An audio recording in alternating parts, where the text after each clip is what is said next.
The movie begins in Copenhagen, following the story of a woman named Ida. She is in the hospital listening to her doctor, discussing her health status. She recently underwent a mastectomy to fight off her breast cancer. The doctor informs her that she needs to come back in 3 months before she can be declared cancer-free. The doctor suggests some support groups for people who went through the same struggle as Ida. However, Ida is confident that she can handle her situation just fine and curtly refuses her offer. She then suggests breast reconstruction, which Ida again refuses. This surprises the doctor, causing her to ask Ida whether it is all right with her husband. Ida simply tells her that her husband, Leif, will not mind at all. She believes that what is important for him is what is on the inside, jokingly saying that he will not even notice that her chest is gone. The doctor thinks that she cannot afford another treatment, and suggests that she take a trip out of the country to enjoy herself. Ida and her husband are leaving for Italy for their daughter Astrid's oncoming wedding. In Italy, Astrid and her fiancé, Patrick, arrive at the port to prepare his family's villa for their upcoming wedding. They are greeted by the hired hands at the villa, Marco and Alessandro. The two men help the couple carry their bags and lead them through the town to the villa. Patrick and his family used to spend time in that place every summer. They were supposed to stay there for good, but his mother unfortunately passed away. Marco hands him the key to the villa and assures them that he and Alessandro will be back the next day to help them. The moment he steps in, Patrick is immediately disappointed with how old and unkempt the place is. On the other hand, Astrid loves the place and sees it as oddly romantic. It is an opportunity for them to start on their own, and she loves that he is with her every step of the way. In another part of Copenhagen, Patrick's father Philip is surprised by his co-workers for his birthday. He is a successful businessman with a sour attitude ever since his wife passed away. He does his best to act civil and thanks his team for their efforts, but he does not appreciate such celebrations. A blonde, petite woman drops by his office with a birthday gift. She is a few years younger than him, but shows interest in Philip. She is hoping that he hangs out with her some more and starts something new for the two of them. Philip kindly tells her that she should find someone else and that he chose to be alone. She handles his rejection calmly and tells him that his son wishes him a happy birthday before leaving his office. Ida comes home from the hospital after some more blood tests. She calls out for her husband, only to find him having an affair with his accountant Tilda. Tilda immediately untangles herself from Leif and runs to the bathroom shamelessly. On the other hand, Leif acts so casually that he does not even care what he has done to his wife, who has been fighting for her life. Ida stands still in their kitchen, unable to process all the emotions she is going through. She is heartbroken from the betrayal of the man who she thought loved her sincerely. She wants to be angry, but does not know whether to direct it to her husband or to life itself. After having her go through her illness, this is what is waiting for her as a reward. Ida confronts Leif about his actions, but the man dares to turn things around, gaslighting her. Leif tells her that they should sort things out, and that she getting too emotional over things. She simply cannot believe the man in front of her. In the span of a few minutes, he becomes a total stranger to her. Leif tells her that her condition is also hard for him, and he cannot bear to see her in her state. He tells her that he will meet her in Italy for their daughter's wedding before walking out the door. Ida is in denial of her husband's action, believing that he is just confused at the moment. Her son, Kenneth, tells her that the wretched woman, Tilda, is telling people that his father is going to marry her. He is furious towards his father for his vile actions, especially putting his mother through so much pain. Ida reprimands him not to talk badly of him, since he is still his father. At the airport, Ida crashes her car into Philip's car in the parking lot. Philip gets out of his car, infuriated, and starts yelling at Ida for being so reckless. Being overwhelmed by her emotions from all of her previous burdens, and by the current accident, Ida panics and crashes into the wall in front of her, causing her car's airbag to blow up. Philip's initial infuriation slowly turns into concern as he sees her slightly disoriented. He asks her to get out of her car and checks on her. Ida breaks down from everything she is holding up, but simply explains that she is not used to traveling alone.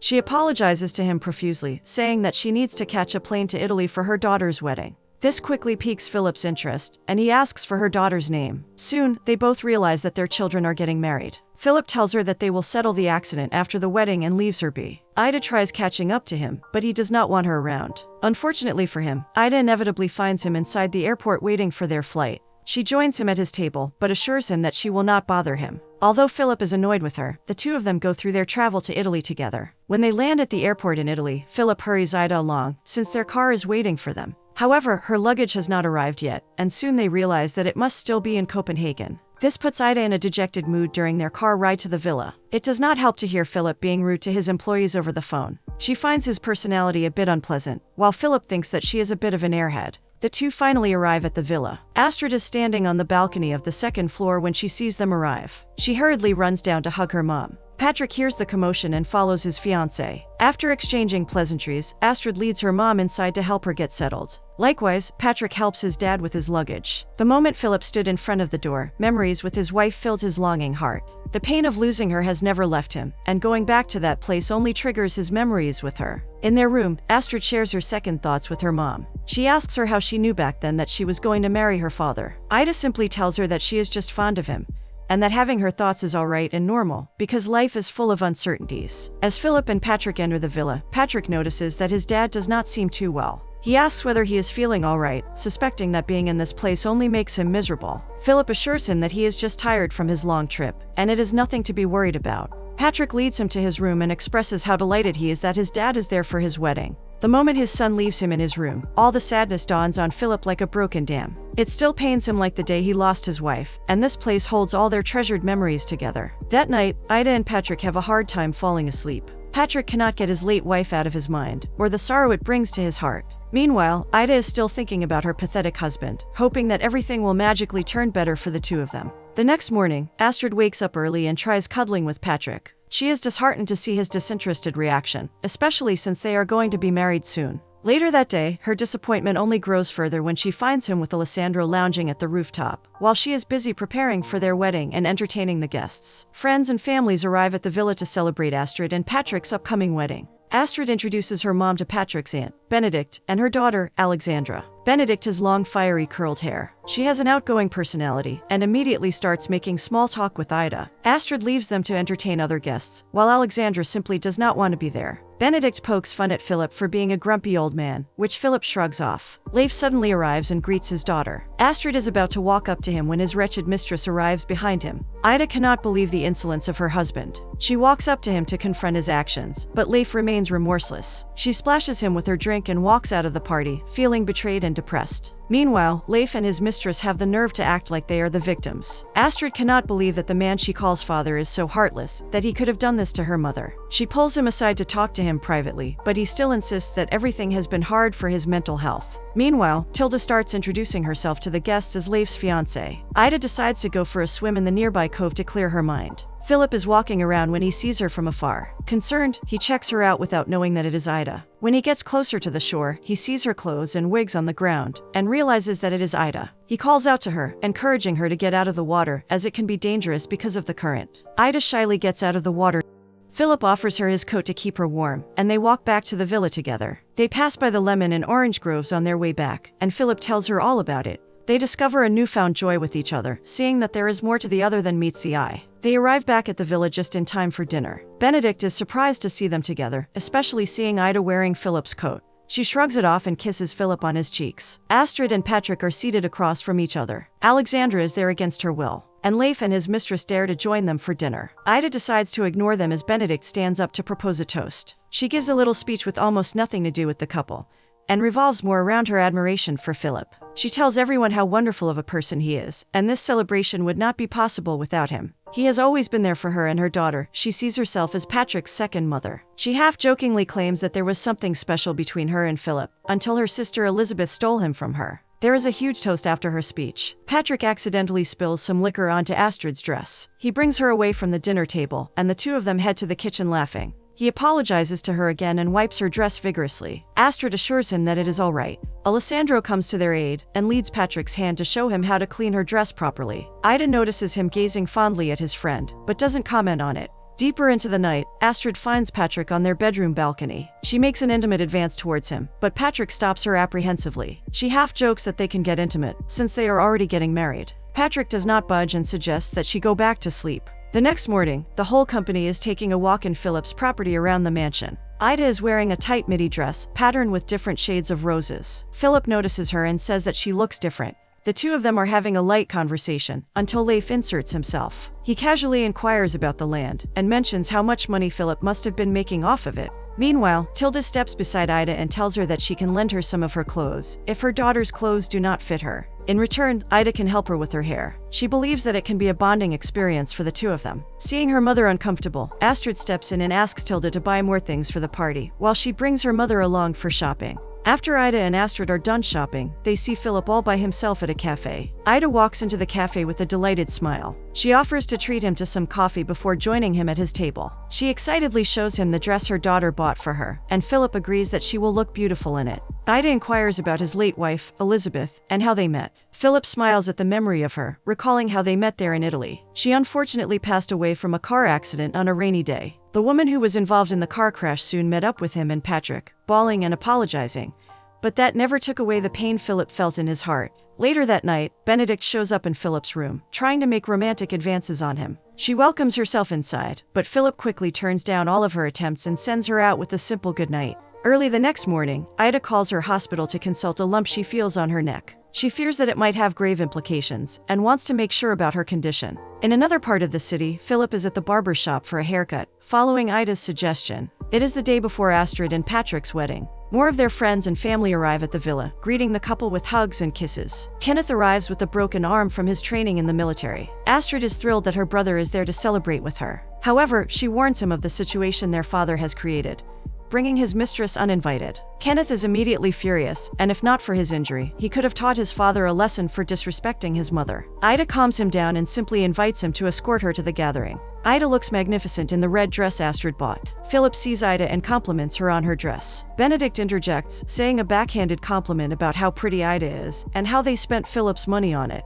Ida explains that it is a loan, which Philip confirms. He pulls Benedict aside to relieve Ida of her insensitive remarks, leaving Ida by herself. Patrick calls everyone's attention and gives a heartfelt speech. He thanks everyone for finding time to celebrate his and Astrid's union. He especially thanks Philip for being the sponsor of their party. The guests are having a blast that evening. Even Ida is happily jumping around and dancing with Kenneth, regardless of his injury. Philip is watching Ida in admiration, while Benedict is beside him, trying her best to make their guests seem lowly by not joining them. She casually tells him that she cannot believe that they are trying to be one of the guests, as an insult. Finally, she leaves Philip unwillingly to tend to her drunken daughter. Tilda keeps insisting on dancing with Leif, but he is too busy talking about business with some other guests. Meanwhile, Philip finds Ida by herself and invites her to dance. The two of them dance goofily on the dance floor together, enjoying their night away. Soon the music changes into a slow-paced dance, and they start dancing more romantically. Leif gets up from the couch to get some more drinks when he sees Ida and Philip dancing together. He cuts in and asks for Ida's hand for a dance. Philip respectfully allows them to have their time.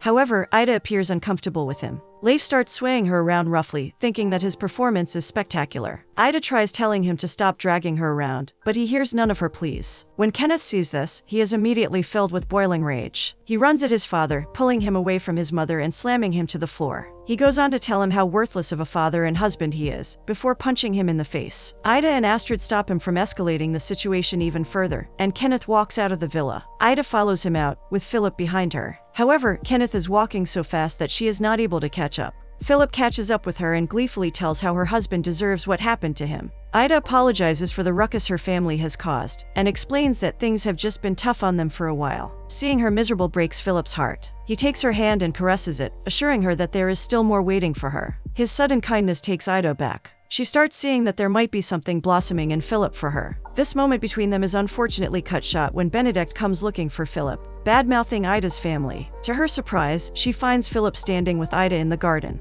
In her delusional mind, she confronts Philip, arguing that they apparently should stop hiding how they feel about each other. She claims that she has always known that Philip loves her, even more than he loved her sister. This is the last straw for Philip. He had been putting up with her because she was the sister of his late wife, and he will continue to do so, but he is done with her delusion of them being in love. Back in the villa, Patrick sees Astrid and Alessandro dancing close together. He breaks them apart angrily and makes Alessandro leave. Astrid calms him down and explains that Alessandro is not into her, because he has been eyeing Patrick since the beginning. Patrick follows Alessandro to the kitchen and apologizes to him for misunderstanding him and Astrid. Alessandro remains silent for a few moments, before quickly stepping in front of him and pressing his lips against Patrick's. Patrick does not resist and allows himself to get caught up in the moment. The next morning, Ida finds Astrid crying in her bedroom. She has been noticing how Patrick does not love her. He refuses to be intimate with her, much less look her in the eye. That does not seem to be the behavior of someone eager to get married. Ida assures her that maybe Patrick is just nervous about their wedding. Philip is still sleeping in the other room when he hears a knock on his door. He grumpily opens it, thinking that it is Benedict. To his surprise, Astrid is standing there looking for Patrick.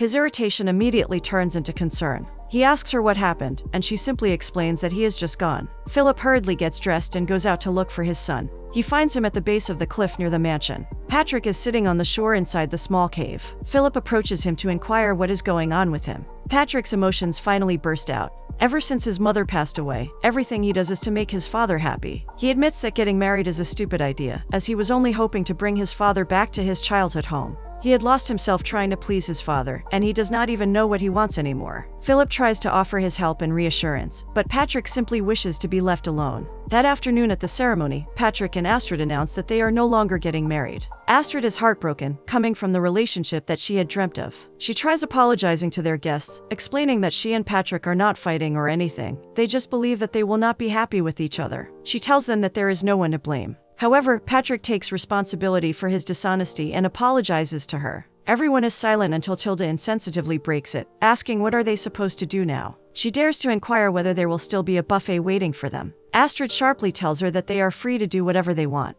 As for her, she is going back home. Ida and Kenneth follow Astrid as she walks away. The rest of the guests start leaving the villa one by one, until it is only Patrick and Philip left. Patrick sits beside his father, and Philip comforts him. After some time, Philip catches up with Ida before she and her family leave the villa. He apologizes for everything that has happened, and Ida thanks him for having them there in his grace. After a few days, Ida comes back home to find their house filled with red roses. She follows the trail into the living room and finds Leif standing there, holding a bouquet. He offers it to her and apologizes for leaving her before. He now realizes that he cannot live without her and pleads with her to take him back. Stunned by the whole ordeal, Ida is not able to do anything but nod in agreement. Ida comes back to the hospital to get the lump in her neck checked out. The doctor assures her that he does not feel anything in her neck like she claims, and explains that it is normal for patients who underwent big surgeries to experience psychological symptoms. Nonetheless, he assures her that they will still run some tests to confirm if she is cured. Philip finds his work unbearable after the peace he found in Italy. He is no longer satisfied working the corporate life, and decides to go back to Italy for good. He will spend the rest of his life in his villa, tending to his orchards. Before he goes, he decides to drop by the salon where Ida is working.